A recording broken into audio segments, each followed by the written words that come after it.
sommaire de ce journal, massacre de Komanda en Ituri. Plus de 40 personnes ont été décapitées par des rebelles ADF dans une église en pleine veillée de prière. Un nouveau massacre qui a alimenté des vives réactions dans l'opinion. Le pape Léon XIV se dit consterné. Autre titre, lancement ce lundi de la 58e édition de l'examen d'État en République démocratique du Congo. Près d'1 million de candidats participent à cette session répartie dans 3165 centres de passation à travers le pays. Essentiel de l'actualité sur Télé 50, bienvenue à tous. Parlons d'abord éducation. La ministre d'État en charge de l'éducation nationale et nouvelle citoyenneté, Raissa Malou, a procédé ce lundi au lancement officiel de la 58e édition de l'examen d'État au collège Don Bosco dans la commune de Massina à Kinshasa. Près d'1 million de candidats participent à cette session repartie dans 3165 centres de passation à travers le pays, dont 13 centres situés à l'étranger. Au cours de cette cérémonie officielle de lancement de l'examen d'État édition 2025, la ministre d'État en charge de l'éducation nationale et nouvelle citoyenneté, Raissa Malou, a salué l'innovation apportée par la plateforme et diplôme qui garantit désormais l'authenticité, la traçabilité et la vérifiabilité des diplômes grâce à la technologie blockchain et au QR code. Une avancée majeure qui positionne la RDC parmi les pionniers de l'innovation numérique éducative sur le continent africain. Cette année encore, le gouvernement de la République démocratique du Congo a pris en charge tous les frais des participations des candidats se trouvant dans l'est du pays. Occasion pour la ministre d'État d'élouer la vision du chef de l'État, Félix-Antoine Tshisekedi, dans le secteur de l'éducation. Le chemin jusqu'ici n'a pas été sans défi. Contexte sécuritaire fragile dans certaines zones, contraintes budgétaires, conditions logistiques exigeantes. Autant d'obstacles que nous avons su surmonter collectivement grâce à l'engagement de chacun. J'adresse à cet égard ma profonde reconnaissance à tous les acteurs éducatifs mobilisés sur le terrain, à commencer par les enseignants, les chefs d'établissement, les membres de l'administration scolaire et les inspecteurs, pour leur sens du devoir et leur constance dans l'effort. Je rends également hommage à son Excellence Monsieur le Président de la République, Félix-Antoine Tshisekedi Tshilombo, dont la vision d'une école républicaine, inclusive et de qualité reste notre boussole. En vous souhaitant à toutes et tous bonne chance, je déclare la session ordinaire de l'examen d'État, édition 2025, officiellement lancée sur toute l'étendue du territoire national. La 58e session ordinaire de l'examen d'État se déroule sur l'ensemble du territoire national, précisément dans 3165 centres de passation, dont 13 établis hors des frontières congolaises, notamment en Angola, en Ouganda, au Rwanda, au Burundi et en Tanzanie. Nos reporters se sont rendus dans plusieurs établissements répartis dans diverses communes, notamment à Kitambo, où les premières impressions des élèves étaient plutôt positives malgré certains défis rencontrés lors des épreuves. Nathan Diamouete était sur terrain, regardez. Après les épreuves hors session, place à présent à la session ordinaire pour les élèves finalistes en humanité. À partir de 7h30, les élèves se sont regroupés dans divers centres sélectionnés par les autorités éducatives où ils ont d'abord écouté les directives des responsables de ces centres.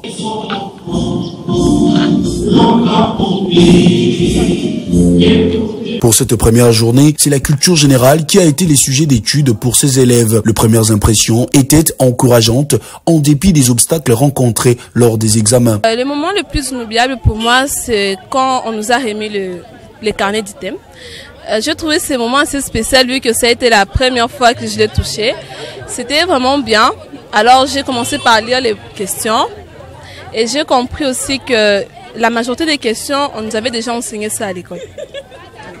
En tenant compte du nombre précis des candidats pour cet examen, il y a un nombre inférieur. L'absence de certains peut être expliquée par plusieurs raisons, notamment l'incapacité à obtenir les cartes d'accès au centre ou l'arrivée tardive des élèves. Le manque d'efficacité logistique pour assurer le bon déroulement des épreuves pourrait conduire à des performances insatisfaisantes, une situation que certains candidats souhaitent voir améliorée. Ils ont bien organisé, ils ont une bonne organisation, mais ce que je pourrais leur donner comme conseil est que il y a certains élèves, ils ont abîmé les items. Et depuis qu'on attendait que le chef des centres vienne pour qu'il puisse changer les items, il n'est pas encore venu. Depuis qu'ils attendent, les autres commençaient déjà à sortir, mais eux, ils sont encore dans les locales. Ils ont essayé de répondre en attendant l'autre item pour mettre propre parce qu'ils ont déjà abîmé leur item. Jusque-là, ils n'ont pas encore reçu d'autres items. Donc, ils sont là dans les salles de local en train d'attendre les items alors que les autres sont déjà en train de sortir. Selon les ministères de l'Éducation nationale de la République démocratique du Congo, près d'1 million de candidats participeront à cette session du lundi 28 juillet au jeudi 31 juillet 2025. Ils sont repartis dans 3165 centres d'examen à travers le pays, y compris 13 centres à l'étranger, dont l'Angola, l'Ouganda, le Rwanda, le Burundi et la Tanzanie. Dans la province du Nord Kivu, plus de 68 000 candidats, dont ceux des zones occupées par l'AFC M23, passent les examens d'État. C'est le vice-gouverneur policier de cette province qui a officiellement lancé ces épreuves nationales. C'est à l'Institut de Beni, abritant le centre Beni 5, que le vice-gouverneur du Nord Kivu a lancé ses examens d'État.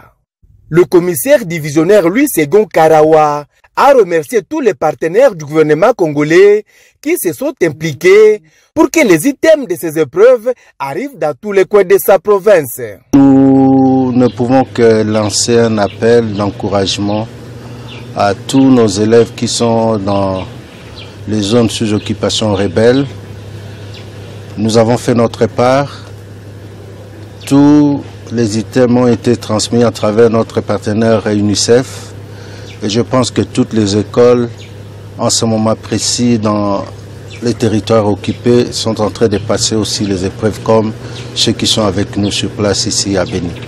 Ces épreuves ont été lancées en présence du député national Ayubangira Safari, élu du territoire de Massissi. Il a promis une bourse d'études universitaires à l'élève qui aura plus de points, comme il l'a toujours fait chaque année. Malheureusement, vous savez que la situation actuelle ne nous permet pas, dans nos zones, dans nos circonscriptions, d'accompagner les finalistes comme nous le faisons d'accoutume. C'est pourquoi je suis venu le faire ici au siège des institutions pour accompagner ceux qui sont ici. Mais le fait que cette session me retrouve ici à Beni, ce que j'ai fait pour mes circonscriptions, je vais le faire spécialement pour ce centre. C'est quoi? C'est que le premier de ces centres d'examen d'État, celui qui aura les meilleurs points, il aura automatiquement une bourse, une prise en charge à l'université. Alors travaillez et bonne chance à vous tous. Pour ces premiers jours, ces examens d'État se sont déroulés sans aucun incident sur l'ensemble de la province du Nord Kivu. Le total attendu était de 4068 participants, dont 1556 filles et 2512 garçons aux épreuves ordinaires de l'examen d'État, édition 2024-2025. Constata l'effectivité de cette session dans sa juridiction. Le bourgmestre intérimaire de la commune de Fungurume, Aline Makano, a salué le bon déroulement de ces épreuves. Ce lundi 28 juillet 2025, alors que la République démocratique du Congo vit au rythme des épreuves de l'examen d'État édition 2024-2025, la commune de Fungurume, dans le Lualaba province, sous la direction de la gouverneure Fifi Masuka Sayeni, a montré l'exemple d'une organisation sans faille. Au cours de cette réussite, l'intervention et la supervision du bourgmestre intérimaire, l'honorable Aline Makano, qui a personnellement constaté l'effectivité et les bons déroulements des épreuves au centre de l'école d'Ipeta. Sous un ciel clément, les élèves finalistes ont rallié les salles d'examen de l'école d'Ipeta dès les premières heures de la matinée. L'hymne national brise le silence, le sous-prophète Sylvain Kayukaou circonscrit les cadres, puis les encouragements du superviseur venu de Kinshasa au nom de la ministre nationale de l'EPST. C'est dans ces contextes que la première citoyenne de Fungurume, l'honorable Aline Makano, a effectué ce déplacement pour constater l'effectivité de cette épreuve au nom de l'autorité provinciale. Permettez-moi, au nom de la gouverneure du Lualaba, son excellence Fifi Masuka Sayeni, pour transmettre les salutations du chef de l'État, son excellence Félix Antoine Tshisekedi Tshilombo. L'autorité provinciale est en train de lancer en ce moment même dans la province du Lualaba. C'est pourquoi je me permets ce matin de prendre la parole au nom de la gouverneure pour vous transmettre les félicitations parce que vous avez déjà votre diplôme. Tout ce que moi je peux vous dire, c'est la discipline. La discipline est la clé du réussite de tout projet. Vous verrez que ce que vous avez sur papier, c'est tout ce que vous avez appris. Je rappelle ici que vous avez tous, vous avez ces programmes de la bourse excellence, n'est-ce pas? Oui. Faites beaucoup d'efforts et vos parents et moi-même seront fiers de vous. Le bourgmestre Makano n'a pas manqué de souligner le rôle essentiel joué par la plus haute autorité provinciale, surtout de sa sensibilité à l'éducation de l'enfant congolais. Quelques mots de soutien et d'espoir ont été exprimés aux élèves ayant arboré le bleu-blanc au rassemblement, tout comme dans le salle d'examen, rappelant l'importance de ce diplôme pour leur avenir. Le centre de l'école d'Ipueta, comme les 4 autres centres névralgiques de ces épreuves à Fungourmé, continueront d'accueillir les sessions d'examen dans les 3 jours à venir. La sérénité observée ce lundi laisse présager un déroulement optimal pour l'ensemble des jours.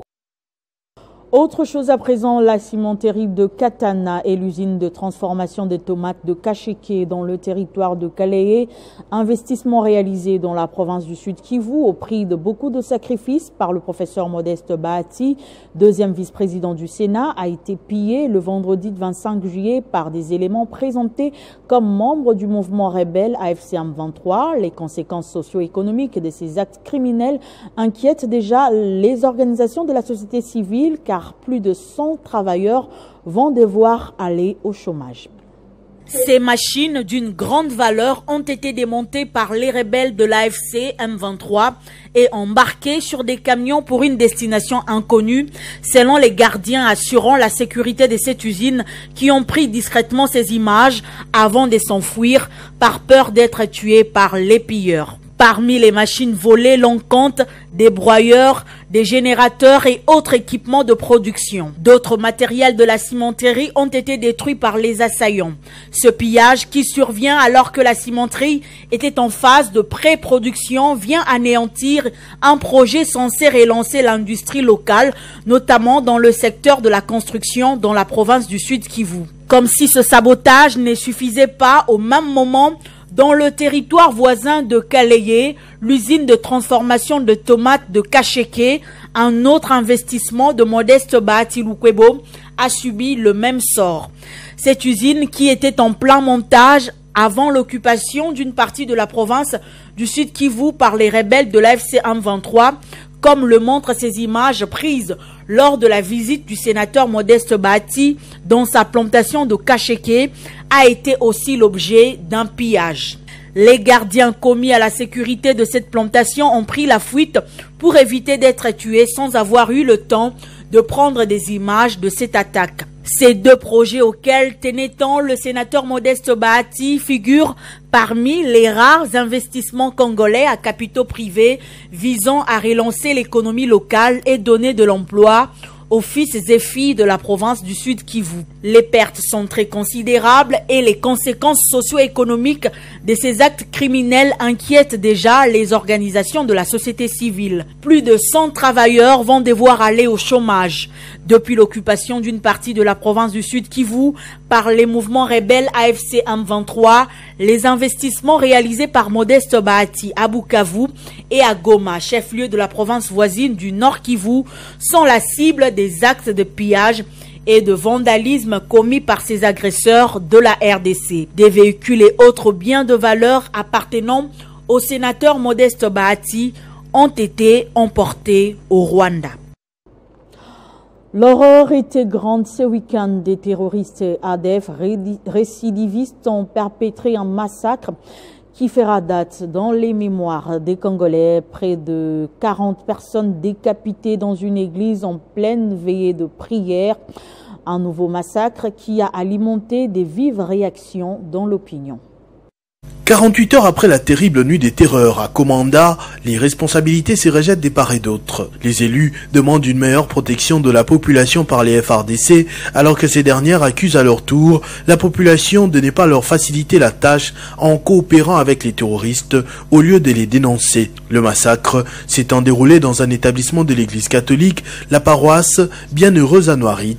Le pape Léon XIV a appris la nouvelle avec consternation et profonde affliction. Dans un communiqué signé par Monseigneur Fulgence Mouteba, la Senco est autant triste, rappelant qu'il est surprenant qu'après tant d'années des gravissimes tueries, les autorités compétentes en matière de sécurité ne parviennent toujours pas à identifier réellement les assaillants.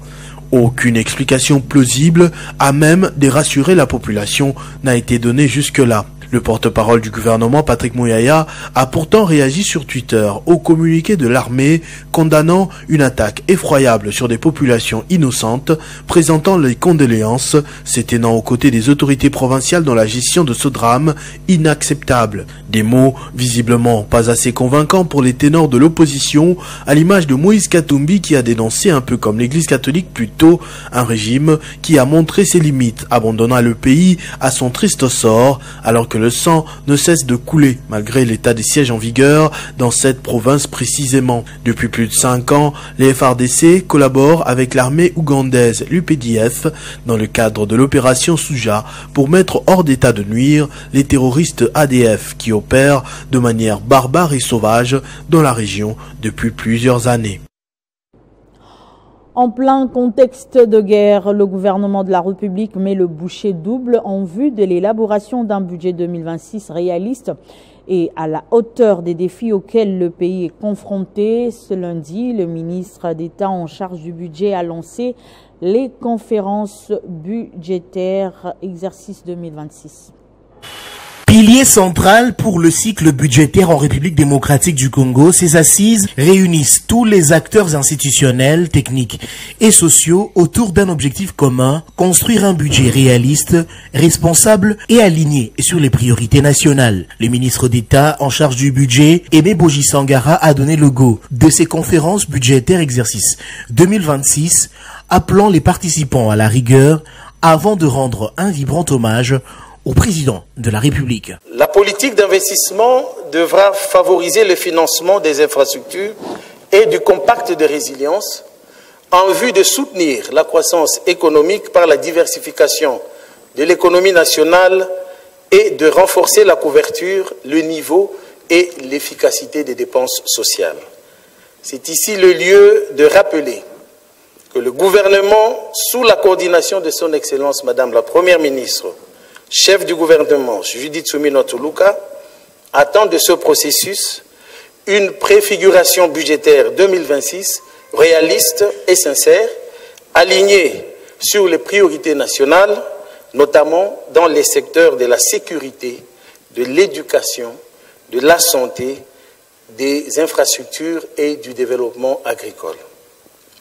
Pour ce faire, j'en appelle à une participation active et constructive de toutes les parties prenantes, à savoir les unités budgétaires sectorielles qui sont appelées à présenter et défendre des prévisions budgétaires justifiées et alignées sur base des plafonds renseignés dans la circulaire suivisée. Les administrations financières et services d'assiette qui devront, quant à eux, présenter des hypothèses de recettes fondées sur des données crédibles et des mesures innovantes. Depuis 2021, le budget de l'État a plus que triplé, porté par des réformes ambitieuses et la rigueur du ministère du Budget, sous l'impulsion du ministre d'État, Aimé Boji.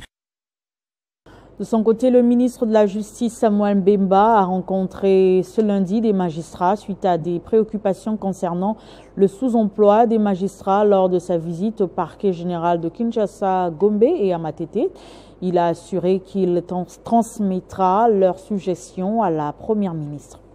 La question du sous-emploi de magistrats nommés en 2023 par le président de la République, chef de l'État et magistrat suprême Félix Tshisekedi a été évoquée lors de la réunion du 24 juillet 2025 entre le ministre Adi intérim de la Justice Samuel Mbemba et les procureurs généraux près les cours d'appel de Kinshasa-Gombe et Kinshasa-Matete. À cette occasion, le ministre de la Justice avait promis de visiter les deux districts pour palper du doigt cette réalité avant de faire des propositions à la première ministre Judith Souminois. C'est dans cet ordre que Samuel Mbemba a visité les deux parquets de Kinshasa ce lundi 28 juillet 2025 et a promis de s'y investir pour une solution urgente. C'est une problématique dont je considère la solution comme étant urgente. Parce que, comme vous le savez, les normes internationales recommandent un ratio ou un taux d'occupation d'un magistrat pour 5000 habitants. Or, dans la ville de Kinshasa, et d'ailleurs dans toutes les provinces de la République démocratique du Congo, nous sommes très loin du compte. Donc, il faut que les magistrats déjà nommés et qui sont payés travaillent pleinement et que bientôt, ceux de 2025 commencent aussi à travailler pour que nous puissions approcher les normes internationales en termes de taux de couverture de la population par les magistrats. Profitant de ces visites, il a inspecté les bureaux et les amigueux de ces deux parquets généraux.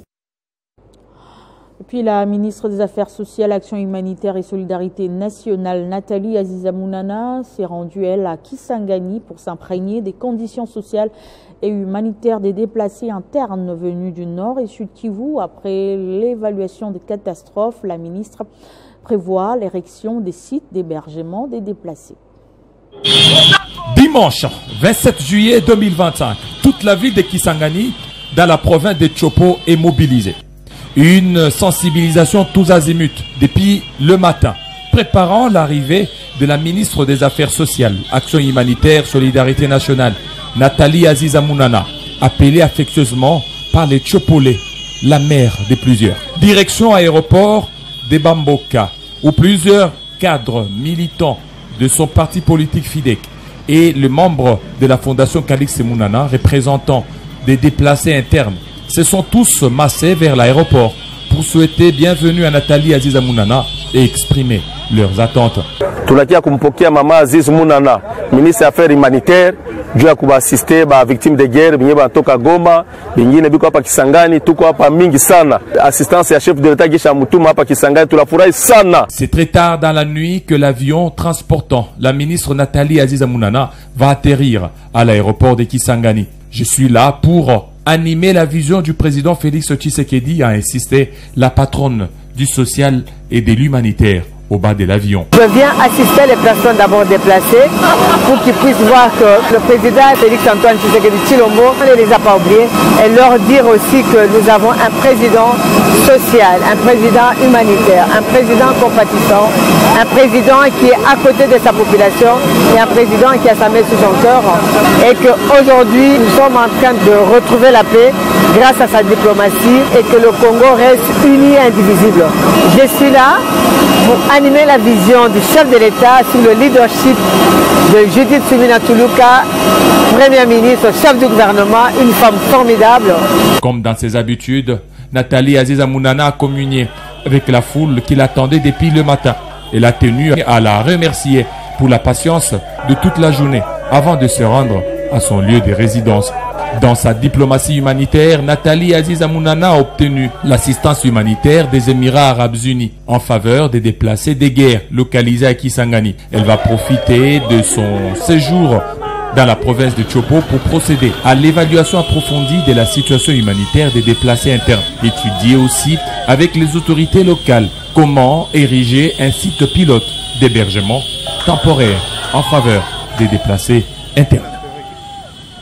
Au Sud Kivu, à Uvira, les travaux de réhabilitation et de modernisation de la route nationale numéro 5, dont son tronçon compris principalement entre le rond-point Kambivira jusqu'au port de Kalundu, avancent à pas de géant après un coup d'arrêt intermittent grâce à l'implication du ministre des infrastructures et travaux publics, Alexis Guissaro.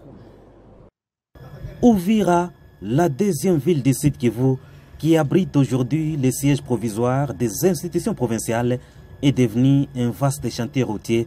En témoigne la mobilisation des ouvriers de l'entreprise du groupe EIS-EK, massés par dizaines le long de la route pour moderniser la mythique route nationale numéro 5 dans son tronçon allant du rond-point Kavimvira jusqu'au port de Kalundu, le deuxième de la RDC, soit sur une distance de 10 km. Une fois les travaux terminés, ça sera une route au standard moderne de 2 bandes dotée d'ouvrages d'assainissement et d'une aire piétonne. Les travaux ont été arrêtés le 13 juin dernier, mais il aura fallu l'implication personnelle du ministre d'État et ministre des Infrastructures et Travaux Publics, fils maison, Alexis Guissaro Muvunyi, afin que les travaux reprennent à la grande satisfaction des habitants, premiers bénéficiaires. Mheshimiwa Alexis Guissaro kupitia chef de l'État Antoine Félix Tshilombo ambao wamejiimplike kufatana na hii kazi ya ujenzi barabara ili endelee.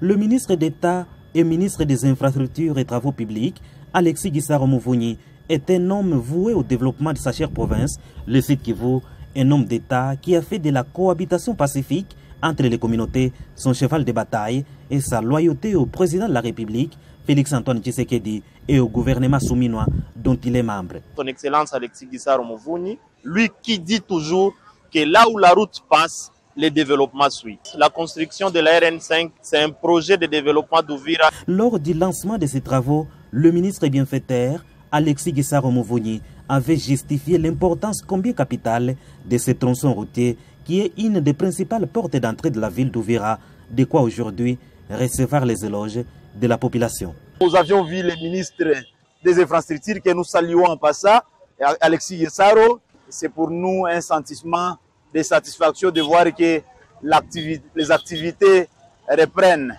Le ministre d'État et ministre des Infrastructures et Travaux Publics, disciple de première ère de l'Union sacrée de la nation, Alexis Guissaro Muvunyi, reste déterminé à prêcher la vision du chef de l'État, Félix-Antoine Tshisekedi, résolument engagé dans la rénovation des infrastructures de base à travers le pays et aujourd'hui Uvira en est l'illustration. L'association sans but lucratif Les Amis de Doudou Fwamba était descendue ce dimanche à Massina 2 pour sensibiliser les femmes de cette commune sur le bien fondé de l'accord de paix signé entre la RDC et le Rwanda à Washington en juin dernier. Ces femmes ont été édifiées par les explications de Philippe Matandi, notable de la Tchangou et coordonnateur de cet ASBEL. Regardez. L'association sans but lucratif Les Amis de Doudou Fwamba Libotaï poursuit sa sensibilisation sur l'accord de paix signé entre la République démocratique du Congo et le Rwanda à Washington. Après Massina 1, le coordonnateur de cette structure et notable de la Tchangou, Philippe Matandi, a réuni plusieurs femmes de Massina 2 pour la cause. Mobilisation de nos bases et pour informer nos mamans et l'importance de l'accord qui a été signé aux États-Unis entre la RDC et le Rwanda, que l'accord a beaucoup plus d'avantages parce que ça va nous apporter la paix, et la paix étant recherchée à l'est du pays, avec l'implication du chef de l'État, une diplomatie agissante. Nous voici aujourd'hui au bout du tunnel. L'envoyé du ministre des Finances a appelé la population vivant dans des zones sous occupation rebelle à tenir bon en attendant l'aboutissement de ce processus de paix. Les peuples de s'approprier l'accord et nous demandons à nos compatriotes, à nos frères et sœurs, ceux qui croient encore à la République, mais qui sont en train de faire la guerre aussi à la République, et revenir au bon sens. Une lueur d'espoir pour le retour effectif de la paix dans la partie est du pays après 30 ans de massacres. L'ASBEL, les Amis de Doudou Fwamba, ne peut que remercier et féliciter le chef de l'État, Félix-Antoine Tshisekedi Tshilombo. Lumumba nous a laissé ce pays, les pères de l'indépendance nous ont laissé ce pays, et ce pays ne sera jamais entre les mains des ennemis.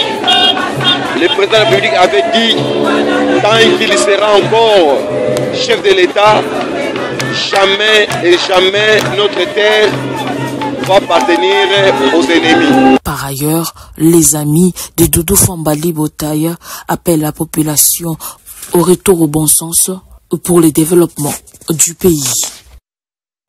Et depuis un moment, il s'observe une agitation dans l'espace au Katanga après l'invitation du gouverneur Jacques Yabula Katwe à Kinshasa par le ministre de l'Intérieur. Selon certaines sources, l'argent serait distribué pour organiser des manifestations avec objectif de déstabiliser la province. Voilà pourquoi, depuis Lubumbashi, le président de la jeunesse kassaïenne, Enoch Moukeba, lance un appel à la paix et surtout à la cohabitation pacifique entre les tribus. Moi, je vois que non, les gens sont agités, je ne sais pas pourquoi. Nous sommes à Lubumbashi ici. Lubumbashi, c'est une ville qui est calme. Mais il y a que dans une semaine, 2 semaines, on a vu tout le monde agité. Je ne sais pas sur quelle base. Oh, Jacques Kaboula, M23.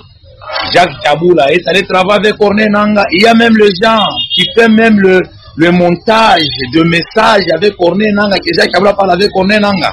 Mais nous, on a observé tout ça. Et il y a même les gens qui sont en train de circuler l'argent. C'est plus à Lubumbashi. On vient de comprendre que non, il y a beaucoup d'argent qui circule. Pourquoi? Pour déstabiliser le gouverneur Jacques Kaboula.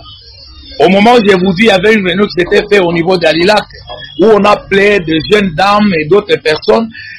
On est en train de faire des enquêtes. On doit informer les services de la sécurité pour leur dire qu'il y a quelque chose qui se prépare le mardi pour déstabiliser la ville de Lubumbashi.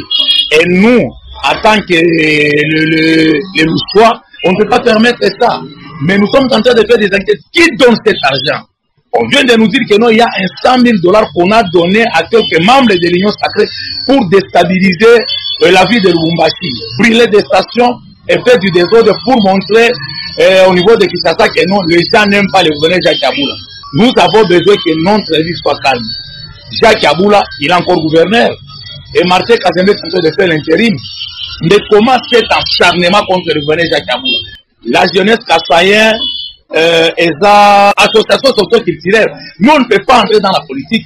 Mais tout ce qu'on est en train de voir, on appelle de jeunes de telle tribu, pour insulter les autorités. Donc le marche qu'on est en train d'organiser, c'est pour déstabiliser les chefs de l'État dans les provinces.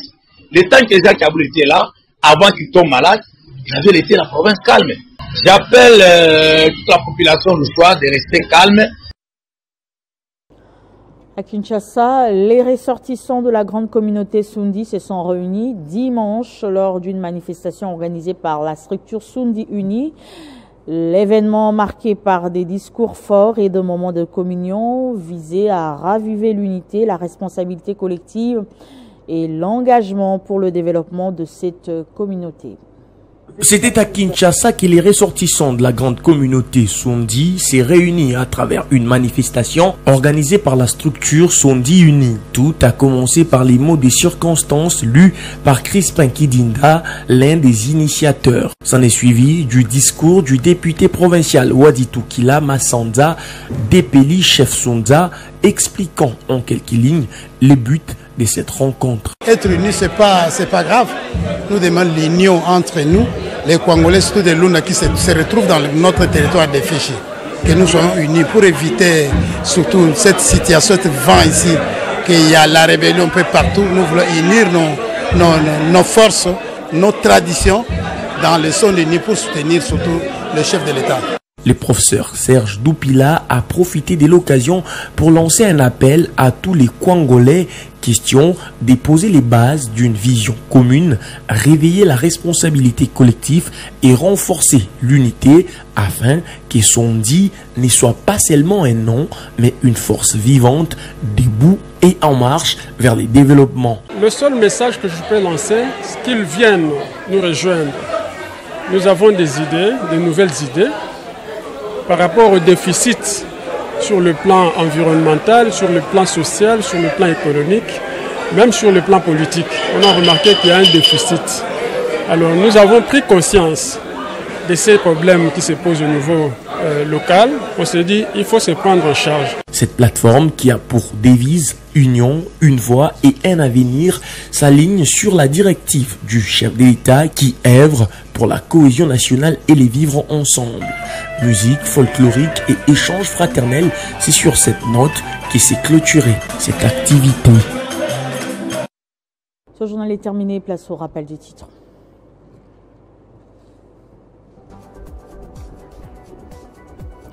Massacre de Komanda en Ituri, plus de 40 personnes ont été décapitées par les rebelles ADF dans une église en pleine veille de prière. Un nouveau massacre qui a alimenté des vives réactions dans l'opinion. Le pape Léon XIV se dit consterné. Et puis lancement ce lundi de la 58e édition de l'examen d'État en République démocratique du Congo. Près d'1 million de candidats participent à cette session repartie dans 3165 centres de passation à travers le pays. Merci de votre fidélité. Je vous retrouve mardi sur Télé 50 à 18h pour le grand magazine Kinshasa Direct.